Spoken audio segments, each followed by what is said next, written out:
Some Harbor Freight tools have gotten so many complaints, failures, and returns that most experienced buyers won't go near them anymore. Once people actually use them, it becomes clear very quickly why that decision ends up being a mistake. Most homeowners and DIY users aren't waiting on the store anymore. They've started warning each other, sharing what to avoid, and quietly crossing certain tools off their list. And if you don't already know which ones those are, this is where it matters. In this video, we're breaking down 12 of those tools, the ones Harbor Freight customers have complained about, returned, and avoided so consistently that, for most buyers, they're already off the list, treated like they're banned before you even pick them up. Tool 12, Chicago Electric Reciprocating Saw. This is one of those tools that looks like a solid entry option, especially if you just need something for occasional cutting. It's affordable, easy to grab, and on the surface it seems like it should handle basic demolition or rough cuts without much trouble. But once people start putting it to real use, the same issues keep coming up. The motor struggles when you push it beyond light work, vibration becomes hard to control, and instead of cutting smoothly, it starts to feel like you're fighting the tool just to get through the job. That's where most buyers hit the same conclusion. It's not that it doesn't work at all, it's that it doesn't hold up when you actually need it to perform.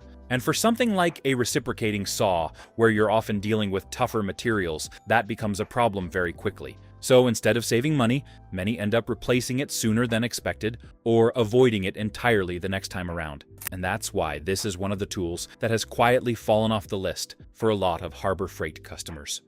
Tool 11, Drill Master Angle Grinder. On the surface, this looks like a simple, low-cost grinder for quick jobs. And that's exactly why many people pick it up, expecting it to handle cutting, grinding, or surface prep without much trouble. But once it's used beyond light, short tasks, the same complaints start showing up. Users report the tool heating up quickly during continuous use, the switch becoming unreliable over time, and in some cases, the grinder shutting off unexpectedly mid-job. That combination, heat, inconsistency, and loss of control, is where most of the frustration comes from. And that frustration shows up in how people respond to it. This is one of those tools that sees a noticeable number of returns, or gets set aside after a few uses, simply because it doesn't feel dependable when you actually need it to perform. That's where it ties directly into why it's treated the way it is. An angle grinder is not a tool you can afford to second guess while it's running. The moment users start feeling that hesitation, they stop recommending it altogether, and it quietly becomes one of those tools people avoid, like it's already banned from their list. Tool 10, Portland Electric Chainsaw. The issue with this one comes down to performance under normal use. A consistent complaint from users is that the motor bogs down when cutting anything beyond light branches, with the chain slowing or stalling mid-cut. Instead of maintaining steady cutting power, it struggles as soon as the load increases. That leads to a pattern you see in feedback and returns. People buy it expecting it to handle basic yard work, but after a few uses it either gets returned or replaced because it can't keep up with what a chainsaw is supposed to do. Some end up keeping it, but only for very limited use, which defeats the purpose of owning it in the first place. From the store side, tools like this don't usually get pulled outright. They tend to get overshadowed by newer or better performing alternatives. And once that shift happens, this becomes one of those tools that customers quietly move away from. That's why it fits here. Not because it doesn't run, but because it doesn't perform reliably enough for the job. And once people experience that, it's treated like it's already banned from their list. Tool 9, Bower Drill Press. The problem with this one shows up in what it's supposed to do. A drill press is built for precision, straight holes, repeatable accuracy, controlled drilling. But with these lower-end models, alignment doesn't hold consistently. The chuck develops slight wobble, and that alone is enough to throw off results. That changes how the tool gets used almost immediately. Instead of being a go-to for accurate work, it gets pushed into rough tasks where precision doesn't matter. And once a precision tool loses that role, it stops being useful for the reason it was bought in the first place. From the store side, this is where you see the shift. Harbor Freight positions higher-tier models above it that address those issues, and once buyers recognize that gap, this version stops being the smart choice. So it doesn't need to be pulled off the shelf to be replaced. The moment a drill press can't guarantee accuracy, it gets crossed off for serious work, and for most buyers, that's enough for it to be treated like it's already banned from their list. Tool 8, Warrior Drill Bit Sets. The issue here isn't one big failure, it's how quickly they stop being usable. These bits are made from softer materials, so instead of holding an edge, they dull much faster than expected, especially when drilling into harder surfaces. That changes the value immediately. Instead of lasting through multiple jobs, they lose sharpness early, start slipping, or even snap under pressure. So what looks like a cheap set turns into repeated replacements after just a few uses. From a buying standpoint, that's where the shift happens. Once people realize they're going through bits, instead of using them long-term, they stop picking them up and move toward better quality options that actually last. And that's what puts this on the list. It's not that the bits don't work at all, it's that they don't last long enough to be worth buying again. That's why they're treated like they're already banned from most buyers' toolkits, just like the next tool we are about to discuss. Tool 7. Bauer Cordless Drill, the earlier versions. The issue here shows up in how the tool performs over time. A consistent pattern is the drill losing runtime quickly, with the battery draining faster than expected and taking longer to recharge. That directly affects how usable the tool is during actual work. Once that starts happening, the drill becomes unreliable, jobs get interrupted, performance drops mid-use, and instead of finishing tasks smoothly, you're constantly managing power. You also see this reflected in user feedback. Some report needing replacement batteries sooner than expected, while others stop using the tool altogether because it doesn't hold up over time. From the store side, newer versions and competing models tend to address those gaps, which naturally pushes these earlier versions out of consideration once buyers become aware of the difference. And that's where it connects to the title. A cordless drill that can't maintain consistent runtime doesn't stay in rotation. It gets replaced, and for many buyers, once that happens, it becomes one of those tools they won't go back to, treated like it's already banned from their list. By now, you can see the pattern. It's not always about whether a tool works, it's about what happens after you start relying on it. If you've ever bought a tool that didn't live up to expectations, drop it in the comments. And if you're getting value from this, take a second to like and subscribe, so you don't miss what's actually worth buying next. Tool 6. Click Torque Wrench. The problem here is accuracy, and that's the one thing this tool is supposed to guarantee. A torque wrench is meant to apply a specific amount of force, especially on things like lug nuts or engine components where precision matters. But with some of these units, calibration doesn't hold consistently. That means the reading you're relying on may not match the actual torque being applied. In practice, that can lead to bolts being over-tightened or under-tightened without you realizing it. That's where the risk comes in. This isn't about convenience, it's about whether the tool can be trusted to do its job correctly. Once that trust is in question, most users stop using it for critical work and either get it recalibrated or replace it entirely. From a buying standpoint, that shifts how it's viewed. Instead of being a reliable tool for precision tasks, it becomes something you hesitate to depend on, and that's why it fits here. A torque wrench that can't guarantee accuracy doesn't stay in use where it matters. And for many buyers, that's enough to take it off their list completely, treated like it's already banned when precision is on the line. Tool 5. Chicago Electric Miter Saw. A miter saw is supposed to give you clean, repeatable cuts, especially when you're working on trim, framing, or anything that needs accuracy from one cut to the next. That's the whole reason people buy it. With these older Chicago Electric models, the issue shows up in how that accuracy holds over time.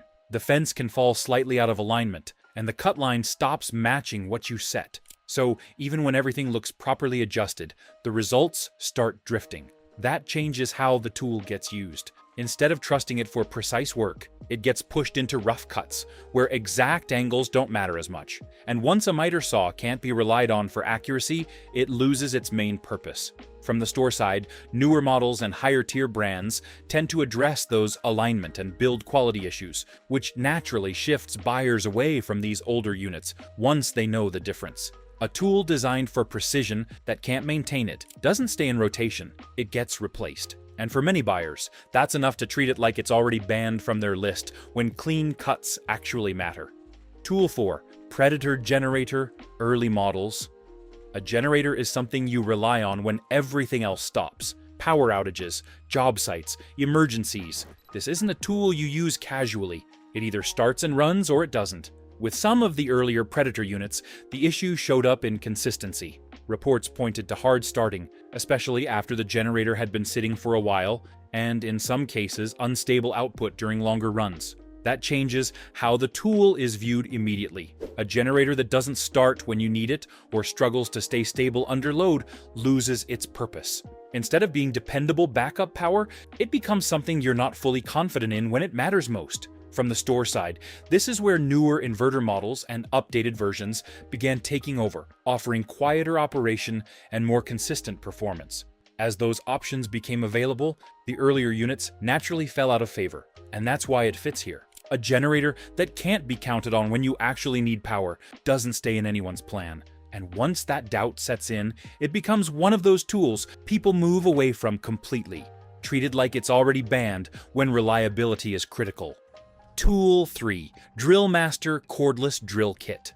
A cordless drill is one of the most basic tools people rely on. You charge it, pick it up, and expect it to deliver steady power from start to finish, whether you're drilling holes or driving screws. It's supposed to be simple and dependable. With this kit, the problem shows up in how quickly that consistency drops off. The battery is the weak point. Instead of holding a stable charge over time, it tends to lose capacity earlier than expected. That means shorter runtime, slower charging cycles, and in some cases, batteries that stop performing properly after repeated use. Once that happens, the effect is immediate. The drill no longer delivers consistent power. It slows down mid-task, struggles under load, and you start noticing uneven performance, depending on how much charge is left. Even basic jobs become harder to complete because the tool isn't giving you steady output. That changes how it fits into everyday use. Instead of being something you can grab and rely on, it becomes something you have to manage, checking charge levels,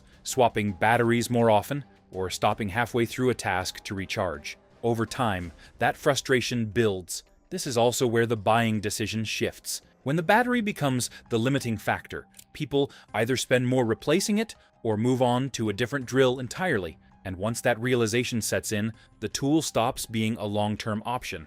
That's what puts it on this list. A cordless drill that can't maintain consistent power loses its purpose. And once users experience that drop in reliability, it gets replaced. And from that point on, it's treated like something to avoid, as if it's already banned from their list when consistency actually matters. Tool 2. Central Pneumatic Air Compressor. An air compressor is supposed to be the backbone of your setup. Once it's on, your tools should run consistently. No drop in pressure, no interruptions, no waiting. That's the expectation. With these lower-end units, the limitation shows up in how they handle continuous demand. They can build pressure at the start, but the moment you begin using air steadily, whether it's for a nailer, impact tool, or spray work, the tank starts draining faster than it can recover. Instead of keeping up, the compressor falls behind. That's where the real issue begins. The motor kicks in more aggressively, trying to catch up, runs longer than it should, and starts generating excess heat. Over time, that leads to overheating, automatic shutoffs, or forced pauses, just to let the unit recover. So instead of working through a task smoothly, you're constantly stopping and starting. That changes how the tool fits into your workflow. It's no longer supporting your work, it's controlling it. You find yourself waiting for pressure to rebuild, adjusting how you use your tools, or limiting what you can even attempt. For anything beyond light, occasional use, it becomes a restriction rather than a solution. This is also where buyers start noticing the gap.